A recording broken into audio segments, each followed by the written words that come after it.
Mesdames et messieurs, bonjour et ravi de vous retrouver dans cette nouvelle édition de l'Égypte à l'une, votre fenêtre sur le monde égyptien, votre fenêtre sur les grands événements et qui ont émaillé la scène égyptienne durant les derniers jours, notamment dans le domaine économique, politique ou quand même dans le domaine du tourisme. Et justement, nous allons commencer bien sûr cette nouvelle édition par la visite effectuée par le roi Abdallah II de Jordanie ici en Égypte. Avec plus de précision, on trouve que le porte-parole de la présidence égyptienne a déclaré qu'un sommet égypto-jordanien aura lieu aujourd'hui au Caire entre le président Abdel Fattah al-Sisi et son homologue jordanien Abdallah II. Les relations entre l'Égypte et la Jordanie se caractérisent par des liens forts et étroits vu le rôle axial joué par les deux pays sur l'échiquier régional, notamment face aux risques et aux défis qu'affronte actuellement la région. Les deux pays coopèrent ensemble pour traiter les questions principales de la région, à savoir la cause palestinienne, le dossier du terrorisme et la crise syrienne. Les deux pays jouissent également des relations politiques, économiques et sociales, mais aussi culturelles et historiques, ce qui facilite les échanges commerciaux et culturels entre eux. Nos relations bilatérales ont été renforcées par la tenue de réunions du Haut Comité conjoint égypto-jordanien. Il existe actuellement une coopération bilatérale entre l'Égypte et la Jordanie dans plusieurs domaines importants, y compris le transport, la santé, la culture, les médias, le tourisme, la recherche scientifique et l'éducation.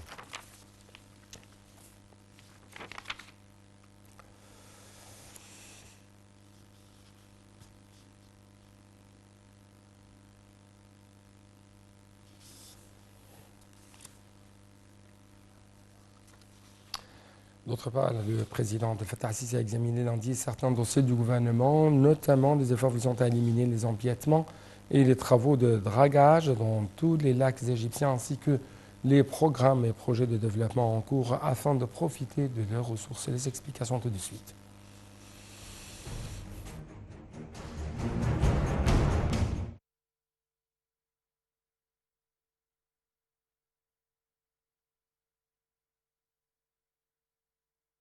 Le président Abdel Fattah el-Sisi s'est réuni lundi avec le Premier ministre Dr Moustapha Madbouli, le ministre des Transports Kamel El-Wazir, le ministre de l'Agriculture et de la Bonification des terres Al-Sayed Al-Qassir, le ministre de l'Irrigation Hani Souelam, le chef de l'autorité du canal de Suez Oussama Rabia et le chef de l'autorité de génie des forces armées Ahmed El-Azdezi. Le porte-parole officiel de la présidence de la République a déclaré que lors de la réunion, certains dossiers du gouvernement ont été examinés, notamment les efforts visant à éliminer les empiètements et les travaux de dragage dans tous les lacs égyptiens, ainsi que les programmes et projets de développement en cours afin de profiter de leurs ressources, ainsi que les cadres législatifs pour la protection de ces lacs et l'organisation de leur gestion. Le président El-Sisi a exigé du gouvernement de poursuivre les efforts visant à développer tous les lacs de la République et à optimiser la composante économique des projets développementaux en organisant des marinas et des bateaux pour les pêcheurs afin d'accroître les bénéfices de la richesse halieutique et d'exploiter les projets pour fournir des opportunités d'emploi. Ceci tout en exploitant les zones environnantes pour former des agglomérations et des centres touristiques qui contribuent à améliorer le niveau de vie dans ces zones, soulignant l'importance de continuer à s'appuyer sur les entreprises nationales en tenant compte de la composante environnementale.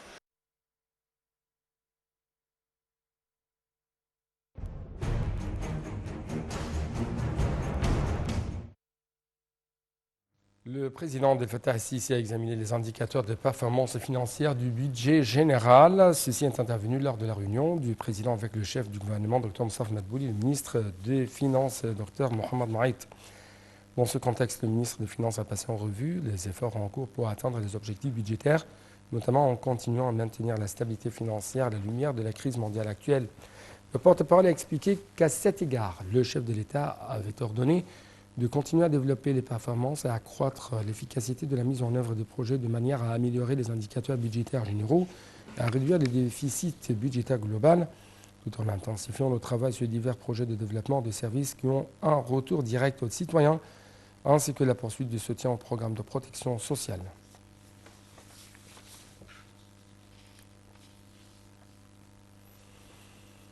Le président Abdel Fattah al-Sisi a reçu un appel téléphonique de son Altesse le prince Mohammed Ben Salman, le prince héritier et premier ministre du Royaume d'Arabie Saoudite.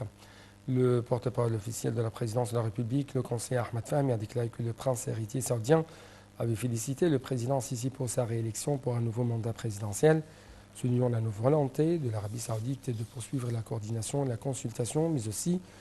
renforcer le travail commun avec l'Égypte au profit des deux peuples frères et de la nation arabe. Le président Sisi a pour sa part souligné la volonté mutuelle de l'Égypte de continuer à renforcer la coopération bilatérale entre les deux pays frères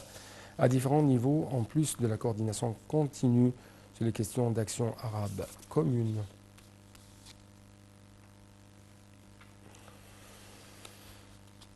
Le Premier ministre Dr Moustapha Madbouli a assisté à la signature avec le représentant du groupe des ports d'Abu Dhabi du contrat final accordant l'autorisation de construire et de développer la structure ainsi que l'usage, le fonctionnement et la maintenance de la station multi-usage Safaga 2 au port maritime de Safaga. La signature du contrat a eu lieu au siège du gouvernement dans la nouvelle capitale administrative en présence du ministre des Transports Kamel El-Wazir, de l'ambassadrice des Émirats arabes unis en Égypte, Mariam El-Qabi, du PDG de l'autorité générale de port de la mer Rouge, le général ingénieur Mohamed Abdelrahim, et du directeur exécutif du groupe des ports d'Abu Dhabi, Mohamed Gom'a Ashmesi. La signature de ce contrat s'inscrit dans le cadre du géant plan de coopération entre le ministère égyptien des Transports et les ports d'Abu Dhabi pour mettre en place un nombre de projets stratégiques dans le domaine des ports maritimes de la mer Rouge. Également, on trouve que le Premier ministre Dr Moustapha Madbouli a tenu hier une réunion en vue d'examiner avec les ministres responsables et concernés les questions liées à la fourniture de matériel médical et médicaments dans les hôpitaux, y compris les demandes du ministère de la Santé et des centres hospitaliers universitaires.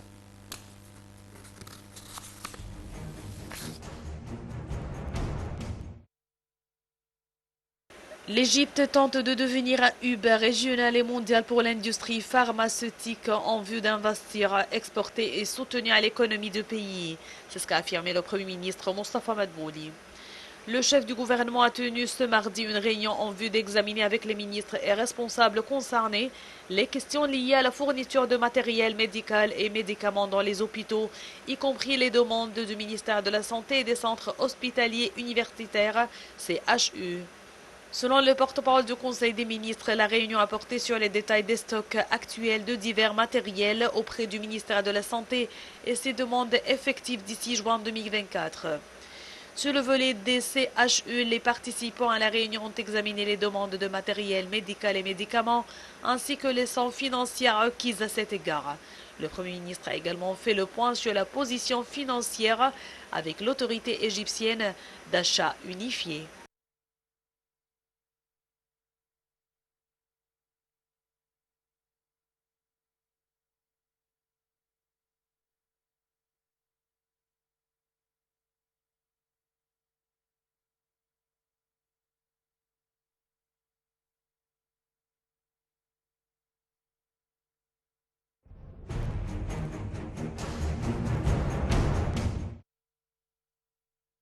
Concernant les résultats de la participation de l'Égypte à la COP 28, le Premier ministre Dr Moustapha Madbouli s'est réuni hier avec la ministre de l'Environnement Yasmine Fouad pour suivre les résultats de cette participation égyptienne à la COP 28 organisée à Dubaï, aux Émirats arabes unis, à un certain nombre d'autres dossiers de travail du ministère.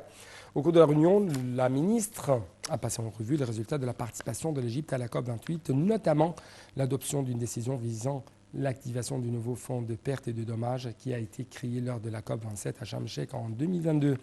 Pendant la COP28, une décision sur l'évaluation mondiale avait été adoptée, ce qui nécessite des réductions profondes, rapides et durables dans les émissions de gaz à effet de serre. C'est ce qu'indiquait Mme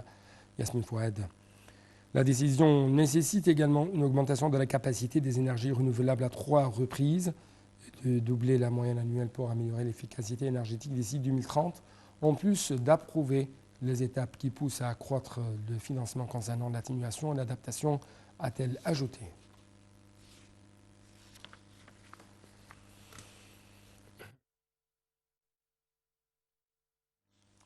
Le Premier ministre Dr Moustapha Madbouli a souligné la nécessité d'étendre l'initiative visant à convertir les voitures de gaz, les voitures au gaz naturel de manière à maximiser les avantages économiques et environnementaux, jugeant impératif la coordination continue pour atteindre les objectifs de cette initiative à la lumière de l'intérêt mondial croissant pour la durabilité environnementale.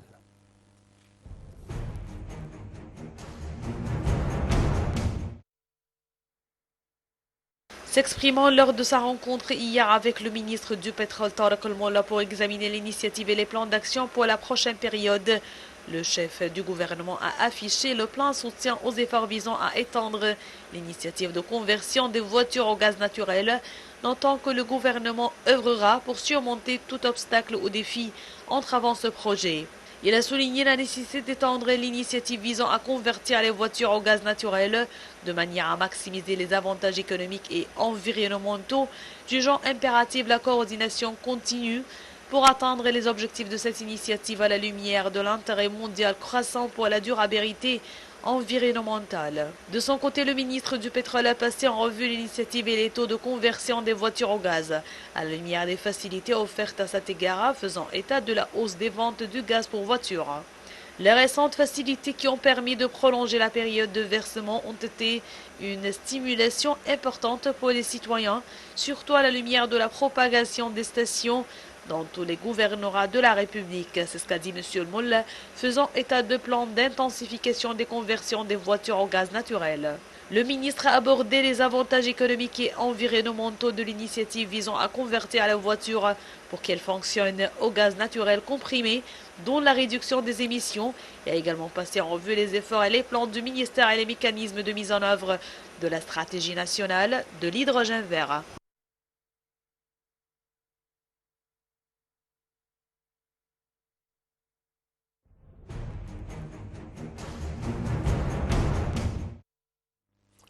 Le ministre des Affaires étrangères, M. Samar Choukri, a reçu le vice-premier ministre jordanien des Affaires étrangères et des Affaires des Jordaniens expatriés, Ayman Safadi. Sur un communiqué publié par le ministère des Affaires étrangères, Choukri a affirmé l'attachement de l'Égypte à renforcer les concertations et la coordination avec la Jordanie. Ceci dans le but de faire face aux défis communs et de trouver des solutions aux crises politiques et sécuritaires qui frappent la région. Le chef de la diplomatie a souligné la nécessité de poursuivre les efforts bilatéraux pour approfondir et élargir la coopération économique et commerciale égypto-jordanienne tout en éliminant tout obstacle en la matière. D'autre part, la tête à tête tenue entre Choukri et Safadi a porté sur les évolutions de la situation dans la bande de Gaza et les démarches visant à parvenir à un cessez-le-feu et à appliquer la décision 2720 du Conseil de sécurité concernant l'augmentation de l'acheminement des aides vers l'enclave et la création d'un mécanisme d'observation onusienne pour le suivi de l'acheminement de l'aide humanitaire. Les deux chefs de la diplomatie ont également discuté de la sécurité de la navigation en mer Rouge, vu l'importance de cette mer comme voie maritime pour le commerce international et du fait que la mer Rouge est une partie prenante de la sécurité nationale égyptienne, mais aussi jordanienne.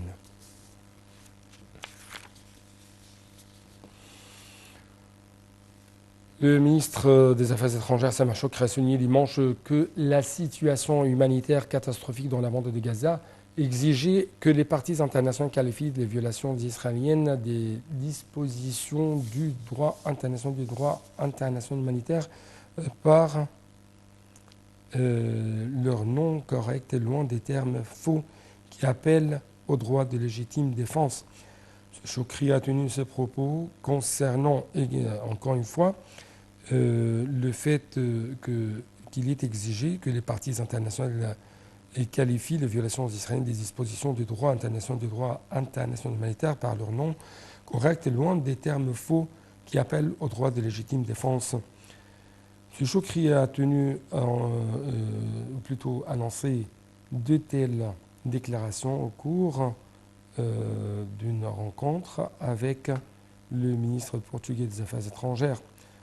Les deux parties ont examiné l'évolution de la situation de la bande de Gaza ainsi que les efforts internationaux nécessaires pour mettre fin à la guerre et contenir ses répercussions. Le chef de la diplomatie égyptienne a souligné la nécessité de rejeter et de mettre fin aux violations israéliennes représentées par les politiques de punition collective des civils palestiniens, notamment les ciblages, le blocus, le déplacement forcé, la destruction complète du système de services de base dans la bande de Gaza. Les deux parties ont également discuté de la détérioration des conditions humanitaires dans la bande de Gaza,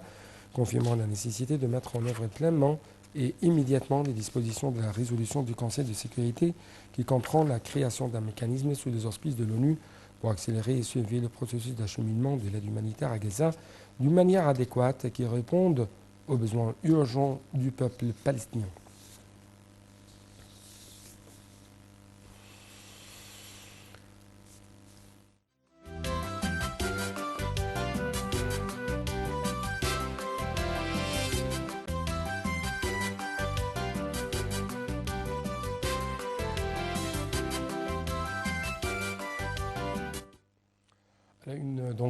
De cette tournée dans le monde des chiffres, dans le monde de l'économie égyptienne, c'est le ministre des Finances, le docteur Mohamed Mouait,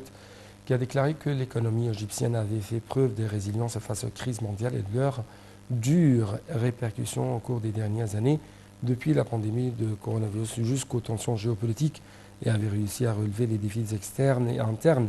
ce qui nous laisse prévoir un meilleur avenir pour l'économie égyptienne au cours de l'exercice 2024-2025,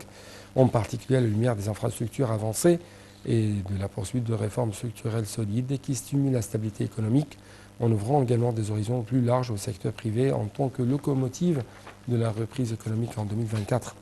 Le ministre a indiqué que l'État a déployé des efforts concerts pour créer un environnement favorable aux investissements privés, locaux et étrangers, afin d'encourager les investisseurs égyptiens et les partenaires internationaux à bénéficier des incitations et des primes compétitives dont dispose l'économie égyptienne.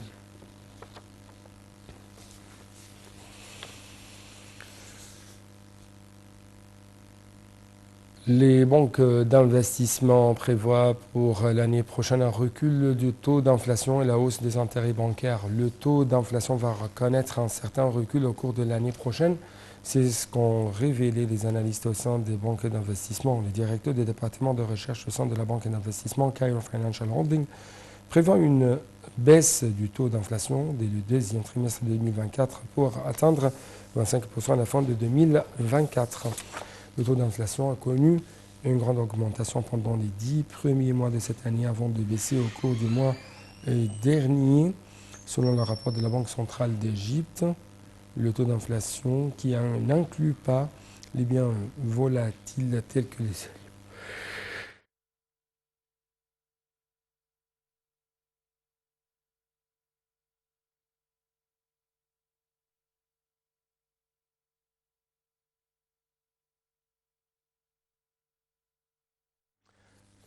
avec cette dernière nouvelle concernant le taux d'inflation qui, encore une fois, d'après le rapport de la Banque centrale d'Égypte, le taux d'inflation